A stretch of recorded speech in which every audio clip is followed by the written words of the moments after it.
এই সংসারে প্রত্যেক মানুষ এটাই চান যে তিনি যেন ধনবান হন, আর্থিক অবস্থা তার ভালো থাকে, ওনার বাড়িতে লক্ষ্মীর আগমন হয়। কিন্তু সেটা হবে কি করে, সেটাই হলো প্রশ্ন। কেউ বলেন যে যদি পরিশ্রম করো তাহলে ধন অর্জন সম্ভব, কেউ বলেন যে যদি বিদ্যা লাভ হয় তবেই ধন অর্জন সম্ভব, কেউ বলেন যে যদি বলশালী হও তবেই সম্পন্ন থাকবে। ভালো কথা, যদি তাই হয়ে থাকে, তবে দিনমজুর সারা দিন পরিশ্রম করেন, তিনি কেন ধনী হন না? অনেকজন বিদ্বান মানুষ আছেন এই সংসারে, তাঁরা কেন ধনবান হন না? অনেক সংখ্যক বলশালী ব্যক্তি আছেন, তাদের কাছে ধন নেই কেন? তাদের কেন ধনের অভাব হয়? আবার এমনও কিছু মানুষ আছেন যারা পরিশ্রম করেন, তারা দিনমজুর, কিন্তু তারা ধন অর্জন করতে পারেন। কিছু বিদ্বান ব্যক্তি আছেন যাদের কাছে অধিক মাত্রায় ধন রয়েছে। কয়েকজন বলশালী ব্যক্তি রয়েছেন যাদের কাছে ধনের কোনো অভাব নেই। এমন কেন হয় কিছু মানুষ এটা অর্জন করতে পারেন কিন্তু সবাই নয়? এমন কেন হয়? কারণ লক্ষ্মীকে নিজের গৃহে আমন্ত্রণ করার জন্য সবথেকে বেশি গুরুত্বপূর্ণ বিষয় হলো আপনার কর্ম। সৎকর্ম করতে থাকুন, পুণ্য করুন, তবেই গৃহে লক্ষ্মীর আগমন হবে। লক্ষ্মীর অনেক নামের মধ্যে একটি নাম হলো পুণ্য। তাহলে আগে এই পুণ্য অর্জন করুন, তবেই আপনি ধন অর্জন করতে পারবেন, তবেই লক্ষ্মী আপনার গৃহে আগমন করবে। আসুন আমার সাথে ভালোবেসে বলুন, রাধা রাধা। এই সংসারে এমন অনেক ব্যক্তি আছেন যারা নিজেদের প্রসন্নতার জন্য স্বার্থপরতার সীমা পার করে যেতে পারেন। নিজে সুখ লাভ করার জন্য অন্যকে দুঃখ দিতে পারেন। ওনাদের কারোর প্রতি কোনো টান নেই, না সমাজের প্রতি, না আপনজনদের প্রতি, না ঈশ্বরের প্রতি। এবার দেখুন, মানুষ যদি কাউকে ভয় নাও পায়, তাও নিজের কর্মের কথা মনে করে অবশ্যই ভয় পাওয়া উচিত। কারণ আপনি যা কর্মই করুন তার ফল নিজে থেকে আপনার কাছে আসবেই, নিশ্চিত রূপে আসবে। তার থেকে আপনি পালাতে পারবেন না। কেউ নিজের কর্মফলের হাত থেকে বাঁচতে পারে না। স্বয়ং মহাদেবকেও ওনার কর্মফল ভোগ করতে হয়েছিল। উনি কিছু না ভেবেই ভস্মাসুরকে বর দিয়েছিলেন। তার পরিণামস্বরূপ যেটা হলো যে ওই ভস্মাসুর, যাকে মহাদেব বরদান করেছিলেন, তার হাত থেকে নিজের প্রাণ বাঁচিয়ে ওনাকে পালাতে হলো। এই সংসারে এমন কেউ নেই যে নিজের কর্মফলের হাত থেকে বাঁচতে পারে। সবসময় এটা ভেবে দেখুন যে কর্মটা আপনি করছেন সেটা শ্রেষ্ঠ কি না। এমন কর্ম করুন যেটা আপনাকে জীবনে এগিয়ে নিয়ে যাবে। নিজেকে সৎ পথে রাখুন, কিন্তু এটাও সুনিশ্চিত করুন যে জীবনে যে কর্ম আপনি করছেন তাতে অন্য ব্যক্তির উপর কি প্রভাব পড়ছে, তাতে উনি দুঃখ পাচ্ছেন না তো? যদি আপনি যা করছেন তাতে সবার মঙ্গল হয়ে থাকে, তাহলে আপনার কাউকে ভয় পাওয়ার কোনো প্রয়োজন নেই। না কালকে ভয় পাবেন, না মহাকালকে। আসুন আমার সাথে ভালোবেসে বলুন, রাধা রাধা। আমরা সবাই জীবনে কামনা করি। কেউ ধন সম্পত্তির কামনা করি, কেউ ভালোবাসার, কেউ বন্ধুদের, কেউ নাম খ্যাতি আদি ইত্যাদি। এগুলো লাভ করার জন্য আমরা চেষ্টা করতে থাকি, পরিশ্রম করতে থাকি, কিছু সময় পরে অর্জনও করে ফেলি। কিন্তু সবকিছু অর্জন করার কিছু সময় পরে এরা রুষ্ট হয়ে যান, আমাদের থেকে দূরে চলে যান বা আমাদের থেকে কেড়ে নেওয়া হয়। এমনটা কেন হয়? এমনটা এই কারণে হয় কারণ মানুষের একটা দুর্বলতা আছে। কোনো কিছুই অর্জন করার পরে আস্তে আস্তে সে তার মূল্য, তার গুরুত্ব ভুলে যায়, তার জন্য চেষ্টা করা ছেড়ে দেয়। আর এটাই হলো সব থেকে বড় সমস্যা। ঠিক যেমন কোনো ব্যক্তি যিনি ধন অর্জন করতে চান তার জন্য কঠিন পরিশ্রম করেন, হয়তো ধন অর্জন করেও ফেলেন, তারপর আস্তে আস্তে ওই ধনের মূল্য ভুলে যান, উচিতভাবে তা প্রয়োগ করেন না, আস্তে আস্তে তার ধন তার সঙ্গ ত্যাগ করে দেয়, সমস্ত পরিশ্রম ব্যর্থ হয়ে যায়। সেই জন্য মনে রাখবেন, এই সংসারে কিছু অর্জন করা অত্যন্ত কঠিন ব্যাপার, কিন্তু তার থেকেও বেশি কঠিন হলো সেটা নিজের সাথে ধরে রাখা। তাই জীবনে যখনই আপনি কিছু অর্জন করবেন তার গুরুত্বটা বুঝুন, আর তারপরে সময় সময় তার মূল্য নিজেকে স্মরণ করাতে থাকুন। কৃতজ্ঞ থাকুন যে আপনার পরিশ্রম আপনাকে এই ফল দান করেছে, আর চিরকাল পরিশ্রম করুন। তবেই আপনি যেটা লাভ করেছেন সেটা আপনার কাছে থেকে যাবে। আসুন আর আমার সাথে ভালোবেসে বলুন, রাধা রাধা। এই সংসারে আপনার সবথেকে বড় বন্ধু কে? কেউ বলবেন ছোটবেলার বন্ধুরা, কেউ বলবেন মাতা পিতা, কেউ বলবেন ঈশ্বর। এবারে বলুন যে এই সংসারে আপনার সবথেকে বড় শত্রু কে? কেউ বলবে আপনার বিরোধী, সেই ব্যক্তি যে আপনাকে হিংসে করে, বা আপনার নিজের অহংকার, আপনার কুকর্ম। আমি বলবো যে এই সংসারে আপনার সবথেকে বড় বন্ধু হলো আপনার নিজের মন। এই চঞ্চল মনকে যদি আপনি নিয়ন্ত্রণ করতে শিখতে পারেন, তাহলে এর থেকে বড় বন্ধু এই সংসারে আপনি কোথাও পাবেন না। সেখানেই যদি এই মন আপনাকে বশ করে ফেলে, তাহলে সংসারে এর থেকে বড় শত্রুও আপনি কোথাও পাবেন না। সেই জন্য এই সংসারকে নিয়ন্ত্রণ করার চেষ্টা ত্যাগ করুন। প্রথমে এই মনকে নিয়ন্ত্রণ করতে শিখে যান, তাহলে এই জীবন নিজে থেকেই সাফল্যের পথে অগ্রসর হবে। আর তখন এই মন প্রসন্ন হয়ে বলবে, রাধা রাধা। এই সংসারে যদি আপনি শুভ কিছু অর্জন করতে চান, তাহলে দুটি পথ আছে। প্রথম হলো ধর্ম, আর দ্বিতীয় হলো কর্ম। কিছু ব্যক্তি এমন কথাও বলেন যে আমরা তো ধর্মের পথেই অগ্রসর ছিলাম, আমরা তো লক্ষ্যপ্রাপ্ত করতে পারলাম না, বরং আমাদের নিন্দা হলো। এবার এরকমটা ঠিক কেন হয়? এরকম এই কারণে হয়, কারণ দেখতে গেলে ধর্ম সবসময় আমাদের এমন পথ দেখায় যেটা আমাদের একটা শুভ লক্ষ্য প্রাপ্তিতে সাহায্য করে, কিন্তু সেই লক্ষ্যে আমাদের পৌঁছতে হবে নিজেদের কর্ম দ্বারা। যদি আপনি ধর্মের পথে অগ্রসর হয়ে থাকেন, তাহলে আপনাকে কর্মও করতে হবে। যদি ধর্মের পথে চলেন কিন্তু কর্ম না করেন, তাহলে লক্ষ্য প্রাপ্তি হবে না। ঠিক সেইভাবেই যদি আপনি কর্ম করতে থাকেন কিন্তু ধর্মের পথে না চলেন, তাও লক্ষ্য প্রাপ্তি হবে না। মনে রাখবেন যে ধর্ম এবং কর্ম হলো একটি মুদ্রার দুই পিঠের সমান। এদের নিজের জীবনে আত্মসাৎ করুন এবং অগ্রসর হন। এই সংসারের প্রত্যেক লক্ষ্য আপনার হবে। আসুন আমার সাথে ভালোবেসে বলুন, রাধা রাধা। প্রত্যেক মানুষ জীবনযাপন করেন, কিন্তু প্রত্যেক মানুষ বেঁচে থাকার রসদ জোগাড় করতে পারেন না। তাহলে কি করা যায়? জীবনের রসদ কিভাবে জোগাড় করা যায়? কিভাবে আমাদের চেষ্টা করে যাওয়া উচিত? আমাদের কি করা উচিত? কিছু কাজ আছে যেগুলো আপনাদের করতে হবে। সর্বপ্রথম, জীবনে যখনই কোনো সমস্যা আসবে, তখন নিরপেক্ষভাবে তার সম্মুখীন হন। তা সে যে সমস্যাই হোক, সেটা সমাধান করার জন্য আপনাকে শুভ পথ নির্বাচন করতেই হবে।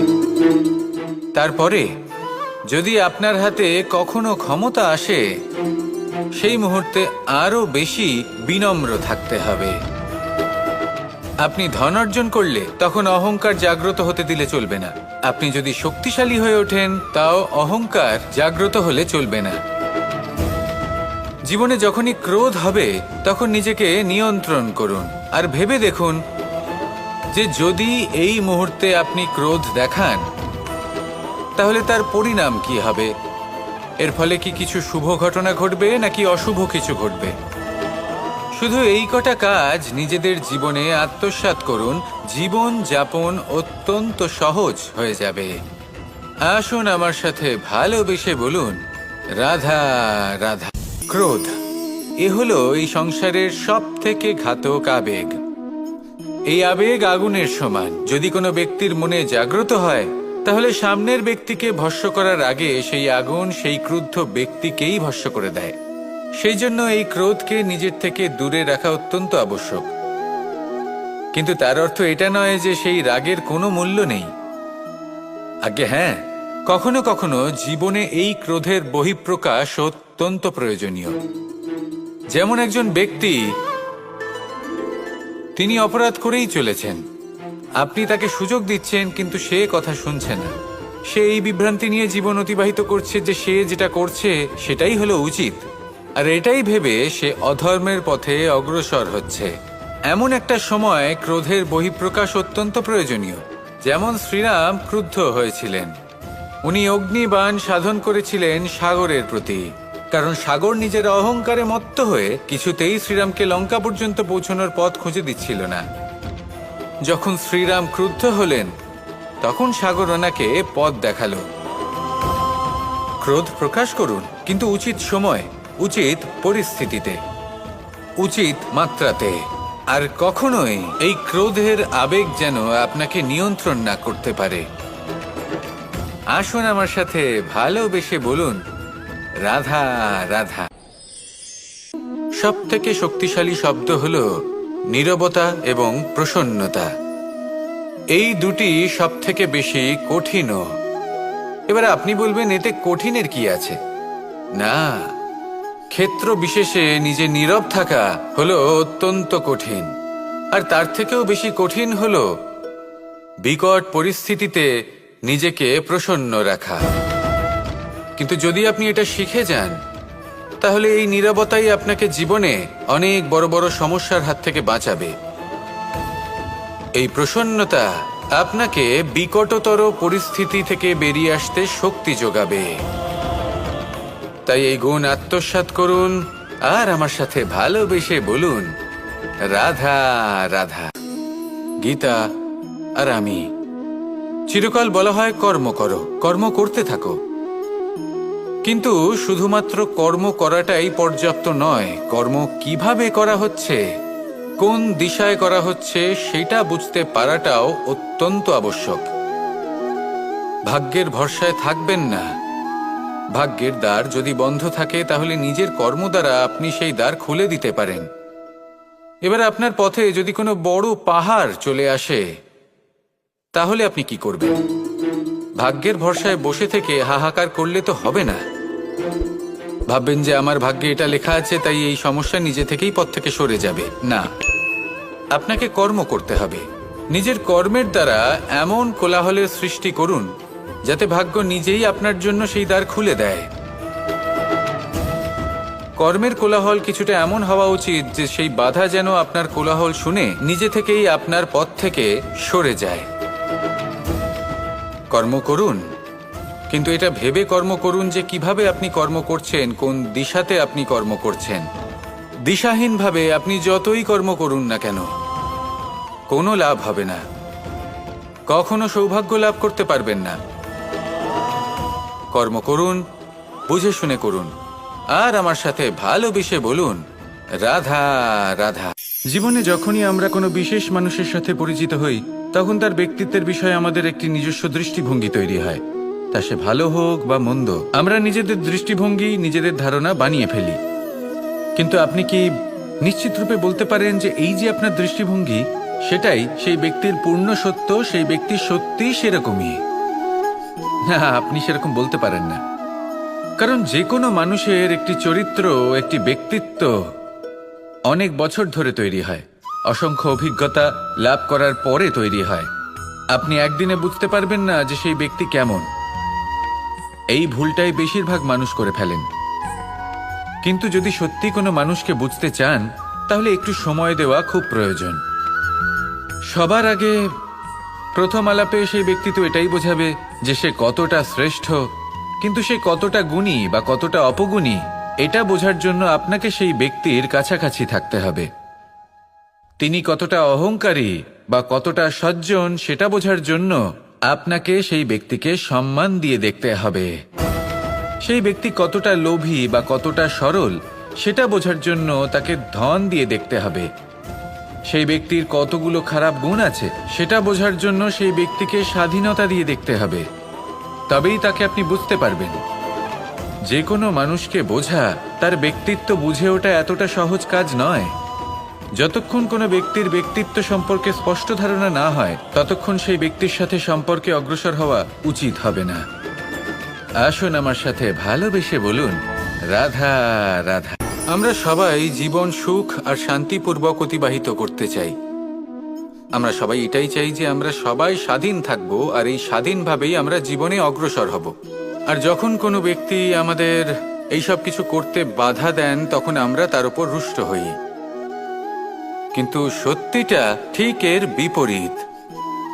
কখনো কখনো এই ব্যক্তি অজান্তেই আমাদের এটা ভাবতে বাধ্য করে দেয় যে আমরা যেটা করছি সেটা কোথাও অনুচিত নয়। তো জীবনে অগ্রসর হতে হতে, সুখ খুঁজতে খুঁজতে, স্বাধীনতা খুঁজতে খুঁজতে আমরা অনুচিত কিছু করছি না তো?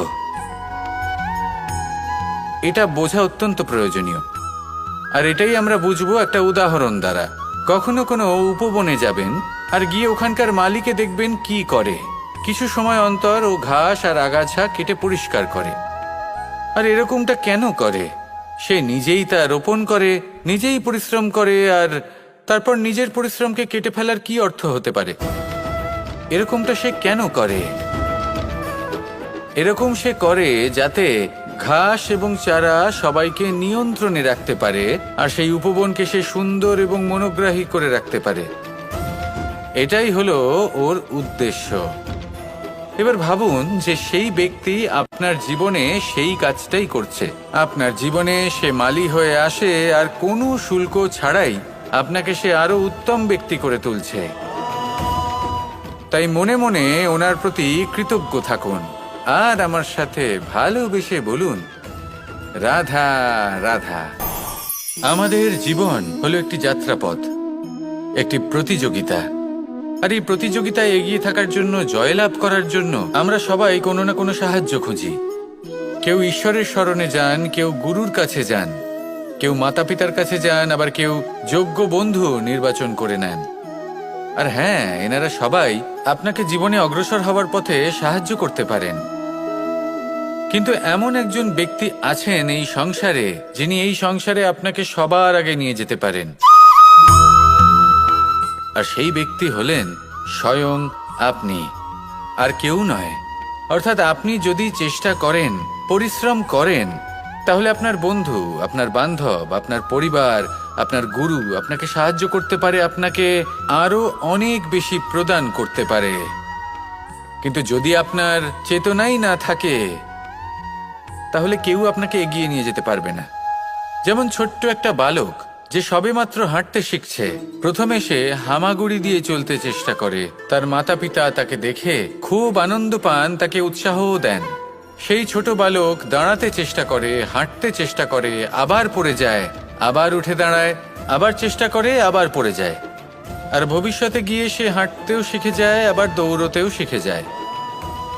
এই সংসারে আপনি যে কর্মই করতে চান না কেন, যে স্বপ্নই আপনি পূর্ণ করতে চান না কেন, সেটা আরম্ভ হবে আপনাকে দিয়ে, আপনার কর্ম দ্বারা।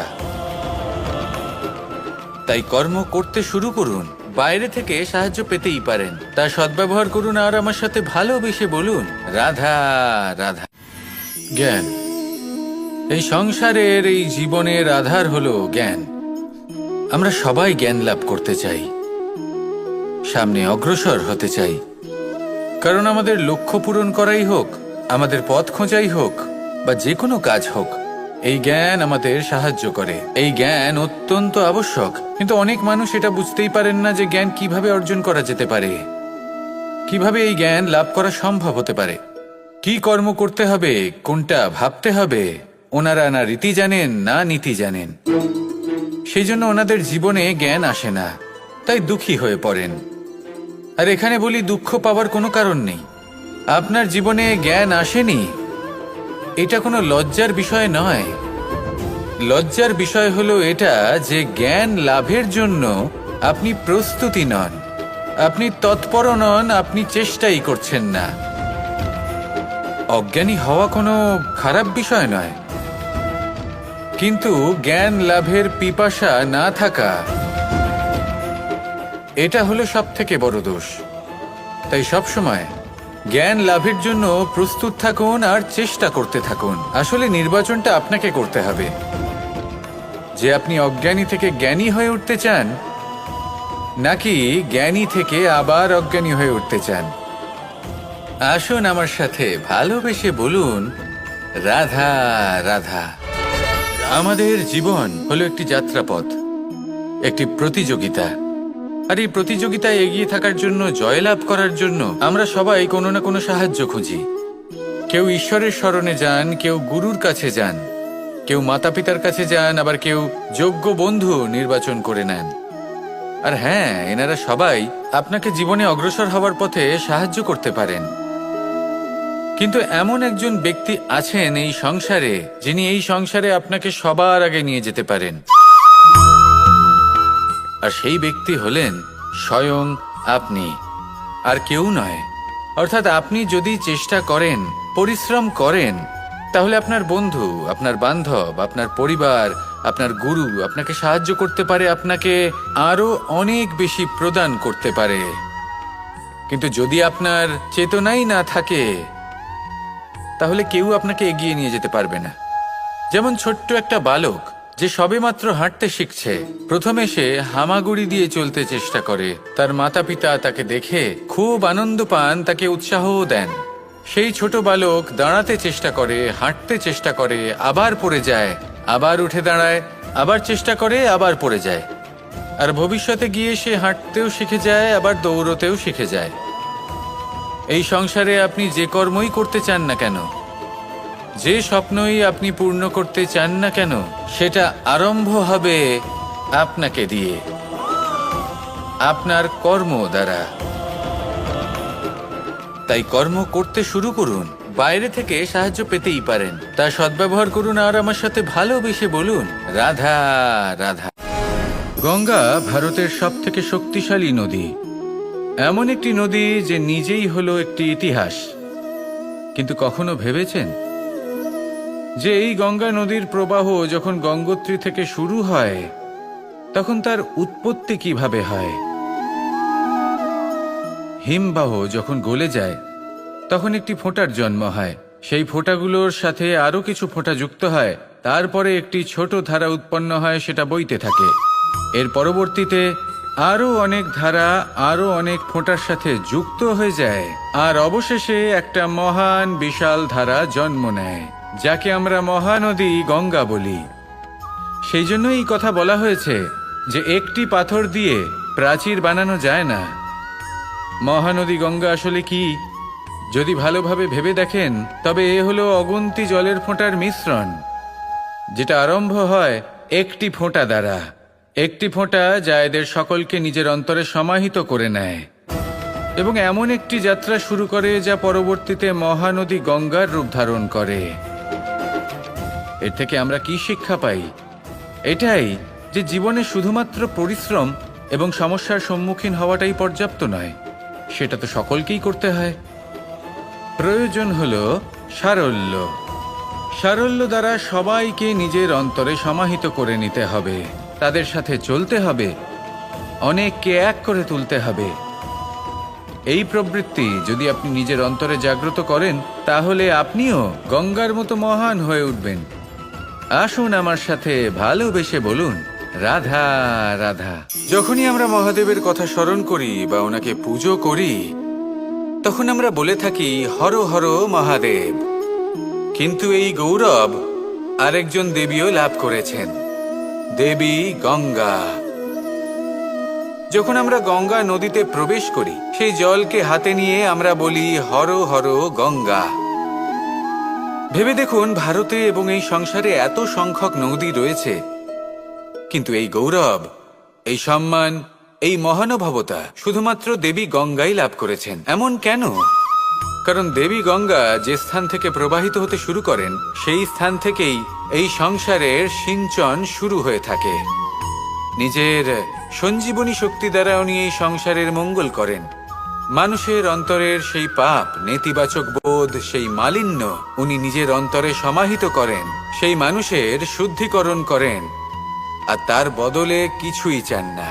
ঠিক সেভাবেই আমাদের জীবনে এমন কিছু মানুষ আছেন, যদি আমরা তাদের সাহায্য করতে পারি, বিপদ থেকে বেরিয়ে আসার জন্য তাদের প্রেরণা যোগাতে পারি, ওনাদের শক্তি প্রদান করতে পারি, ওনাদের দুঃখ ও যন্ত্রণা আমরা হরণ করতে পারি, আর তার বদলে কিছুই না চাই, তাহলে আমরাও মহান হওয়ার পথে অগ্রসর হয়ে যেতে পারি।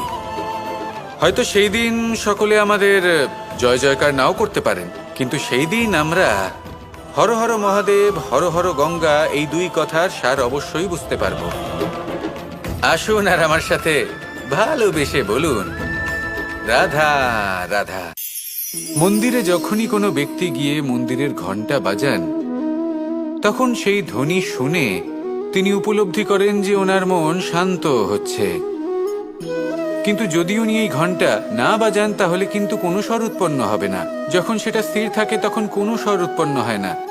যখন আমরা তাকে আন্দোলিত করি তখন তার অনুনাদ ঘটায়, ক্রমে অনুরণন ঘটে, আর তারপর এমন ধ্বনি উৎপন্ন হয় যা আমাদের আত্মা পর্যন্ত পৌঁছয় আর মনকে শান্ত করে দেয়। এর থেকে আমরা কি শিক্ষা পাই? এটাই, যদি আপনারা জীবনে আবদ্ধ তাহলে থামবেন না, স্থির হয়ে থাকবেন না, চলতে থাকুন, চেষ্টা করতে থাকুন, কখনো থামবেন না। একটা উদাহরণ দিই, কোনো ব্যক্তি পরিবারের বন্ধনে আবদ্ধ, কেউ কর্মের বন্ধনে, কেউ বা মোহর বন্ধনে। যদি আপনি আবদ্ধ থাকেন আর যদি সেই বন্ধন থেকে বেরিয়েও আসতে পারছেন না, তখনও চেষ্টা করতে থাকুন। লক্ষ্যে যদি পৌঁছতে নাও পারেন তাও চেষ্টা করতে থাকুন।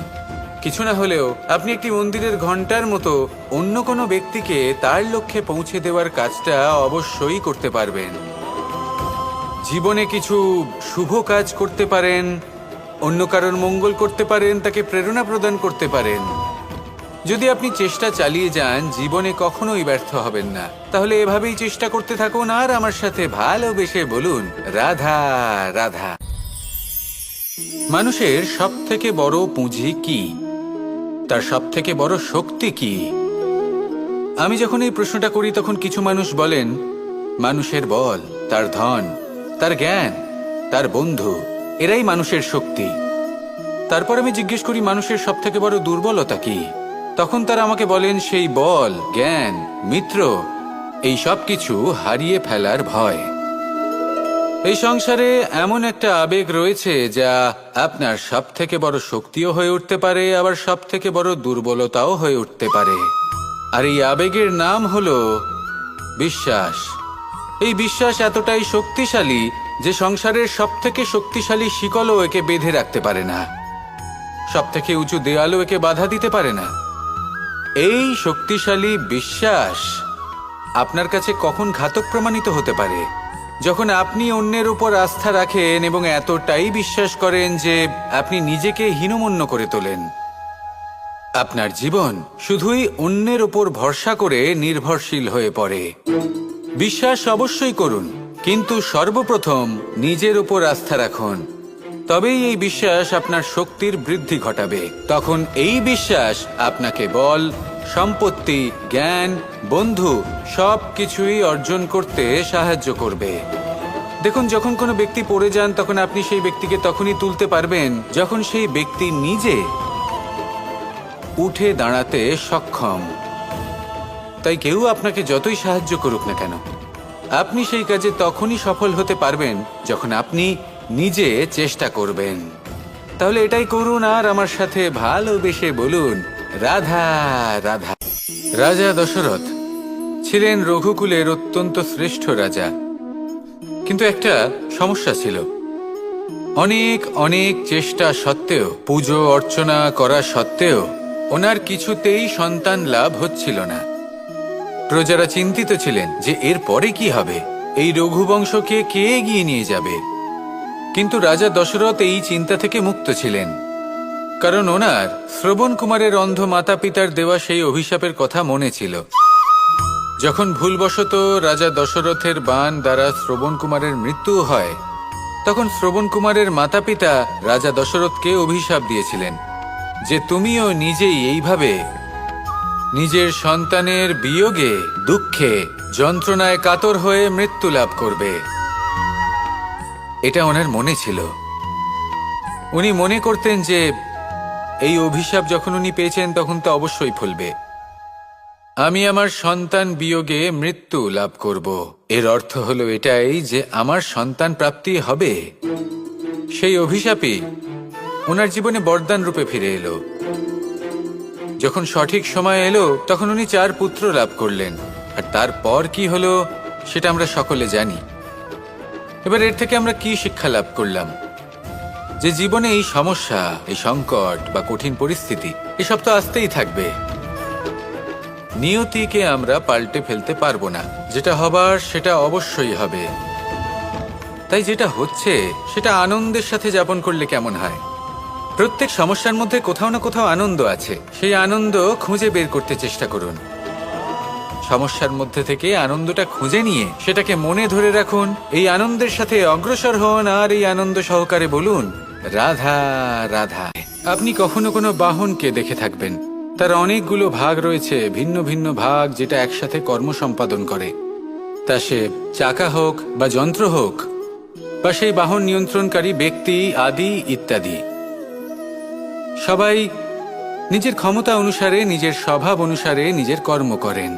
কিন্তু যখন কথা ওঠে বাহনের অগ্রসর হওয়ার, পথ চলার, তখন তার মূল অর্থ যেটা আমরা বুঝি সেটা হলো চাকা। এবার এমন ঠিক কেন হয়? কারণ চাকার স্বভাব হলো চলতে থাকা, সেই জন্য সে চলতে থাকে, তাই বাহনও চলতে থাকে। এবার সেটাই মানুষকে বুঝতে হবে নিজেদের সম্পর্কের বিষয়ে। অনেক সময় মানুষ ব্যথিত হয়ে পড়েন, ভাবেন আমাদের এই জীবনে সম্পর্কগুলো আমাদের ইচ্ছে অনুসারে চলে না। এবার এমনটা মানুষের কেন মনে হয়? এই কারণে মনে হয় কারণ সে সম্পর্কগুলো বুঝতেই পারে না। সম্পর্কগুলোর সাথে কিভাবে চলতে হবে, কিভাবে চলা উচিত, সেটাই সে বুঝে উঠতে পারে না।